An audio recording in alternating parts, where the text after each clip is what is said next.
بسم اللہ الرحمن الرحیم۔ سامعین، درس قرآن میں ہم بسم اللہ الرحمن الرحیم کی تفسیر بیان کر چکے ہیں۔ بسم اللہ کا ترجمہ، تفسیر اور اس کے فضائل پہلے سے ہی آپ سماعت فرما چکے ہیں۔ آج ہم قرآن پاک کی جو پہلی سورت ہے، سورت فاتحہ، اس کے فضائل پر گفتگو کریں گے، کیونکہ سورت فاتحہ یہ قرآن کریم کی سب سے افضل سورت ہے، اور سارے قرآن کے جو علوم ہیں وہ اس کے اندر جمع ہے۔ اسی وجہ سے اسے ام القرآن بھی کہا جاتا ہے، اسے ام الکتاب بھی کہا جاتا ہے۔ یہ بڑی فضیلت والی اور بڑی عظمت والی سورت ہے۔ اس پر ایک بڑی پیاری حدیث جو صحاح ستہ کی کتابوں کے اندر موجود ہے، حضرت ابو ہریرہ رضی اللہ تعالیٰ عنہ سے روایت ہے۔ آپ فرماتے ہیں کہ اللہ کے رسول صلی اللہ علیہ وآلہ وسلم نے ایک مرتبہ حضرت ابی بن کعب رضی اللہ تعالیٰ عنہ کو آواز دی۔ اس وقت حضرت ابی بن کعب رضی اللہ تعالیٰ عنہ آپ نماز پڑھ رہے تھے۔ انہوں نے کوئی جواب نہ دیا، بلکہ اپنی نماز کو مختصر کیا، نماز جلدی سے ادا کی، اور پھر وہ حضور کی خدمت کے اندر حاضر ہوئے۔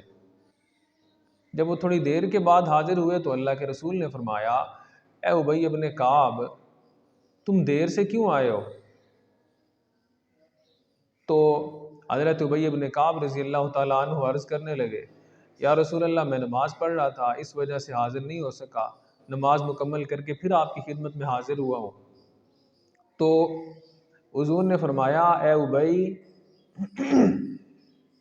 کیا تم نے قرآن نہیں پڑھا؟ کیا اللہ نہیں فرماتا استجیبوا للہ وللرسول اذا دعاکم، کہ جب تمہیں اللہ اور اللہ کا رسول آواز دے تو فوراً حاضر ہو جاؤ۔ تو حضرت ابی بن کعب عرض کرنے لگے، یا رسول اللہ، آئندہ میں ایسے ہی کروں گا۔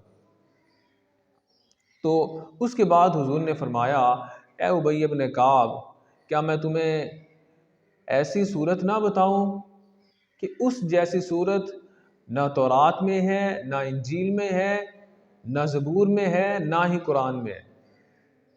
تو حضرت ابی بن کعب عرض کرنے لگے، یا رسول اللہ، ضرور مجھے ارشاد فرمائیں۔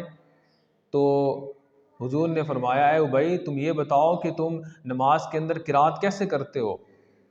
تو حضرت ابی بن کعب نے سورۃ فاتحہ پڑھ کے سنائی، ام القرآن کی تلاوت کر کے سنائی۔ تو رسول اللہ صلی اللہ علیہ وآلہ وسلم نے فرمایا، آپ نے فرمایا کہ مجھے قسم ہے اس ذات کی جس کے قبضہ قدرت کے اندر میری جان ہے، سورۃ فاتحہ ہی وہ صورت ہے کہ اس جیسی صورت نہ تورات میں ہے، نہ زبور میں ہے، نہ انجیل میں ہے، نہ قرآن میں ہے۔ تو سورۃ فاتحہ ایسی عظیم صورت ہے، ایسی عظمت والی صورت ہے، ایسی شانوں والی صورت ہے کہ اس جیسی صورت اور کسی آسمانی کتاب کے اندر نہیں ہے۔ بڑی عظیم صورت، اور یہی وہ صورت ہے جس کو سبع المثانی کہا جاتا ہے۔ اللہ تعالیٰ نے قرآن پاک میں فرمایا، وَلَقَدْ آتَيْنَاكَ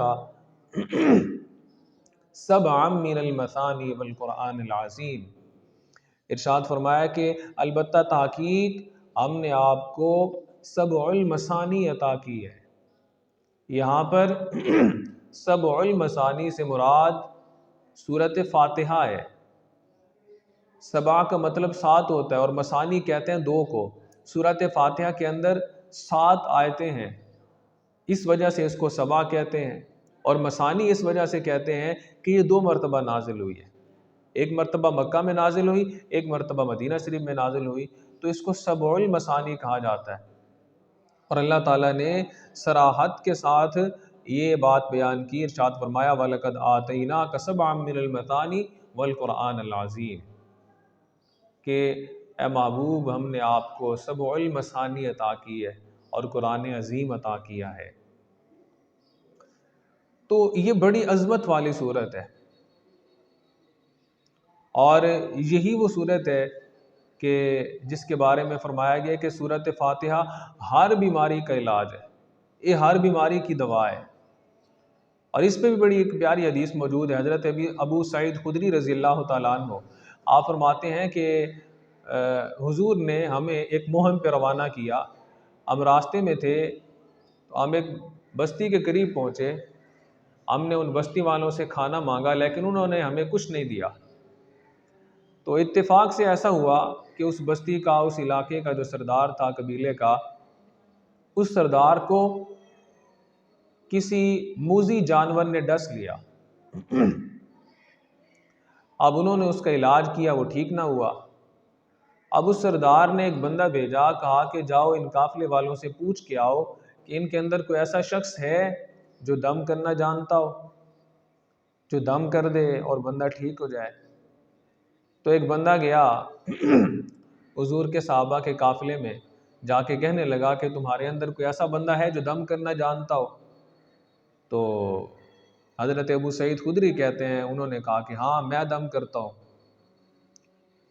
وہ بندہ لے کے آپ کو سردار کے پاس چلا گیا، آپ نے جا کے کہا کہ میں دم کر دوں گا لیکن میری شرط یہ ہے کہ تم بدلے میں ہمیں کچھ دو گے، کچھ کھانے کے لیے دو گے۔ تو انہوں نے کہا ہم آپ کو 32 بکریاں دیں گے اگر آپ دم کر دیں تو حضرت ابو سعید نے کہا ٹھیک ہے۔ تو حضرت ابو سعید خدری رضی اللہ تعالیٰ عنہ نے، آپ فرماتے ہیں کہ میں نے 7 مرتبہ سورۃ فاتحہ پڑھی، سورۃ فاتحہ پڑھ کے میں نے دم کیا تو وہ بندہ ٹھیک ہو گیا، اس قبیلے کا سردار ٹھیک ہو گیا۔ تو وہ بڑا خوش ہوا، اس نے ہمیں 32 بکریاں دی۔ اب حضرت ابو سعید فرماتے ہیں کہ ہم نے وہ بکریاں لی اور مدینہ شریف کی طرف روانہ ہو گئے۔ اب ہمارے دل کے اندر یہ خدشہ تھا کہ ہم نے دم کیا ہے اور دم کے بدلے کے اندر یہ بکریاں ہم نے لی ہیں، ان کا لینا پتہ نہیں جائز ہے کہ نہیں ہے۔ تو بڑے پریشان تھے کہ اب حضور اس کے بارے میں کیا حکم فرماتے ہیں۔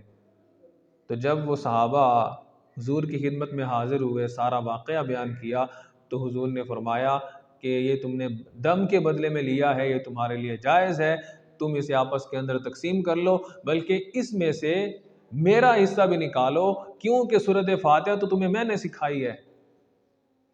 تو حضور والا اس حدیث سے بھی یہ معلوم ہوتا ہے کہ سورۃ فاتحہ یہ ہر بیماری کے لیے دوا ہے، یہ ہر بیماری کا علاج ہے، یہ بڑی عظیم سورت ہے، اس کی بے شمار برکات ہیں۔ ایک حدیث میں آتا ہے کہ جو بندہ رات کو سونے سے پہلے سورۃ فاتحہ پڑھ لیتا ہے اور سورۃ اخلاص پڑھ لیتا ہے، وہ موت کے سوا ہر چیز سے محفوظ ہو جاتا ہے۔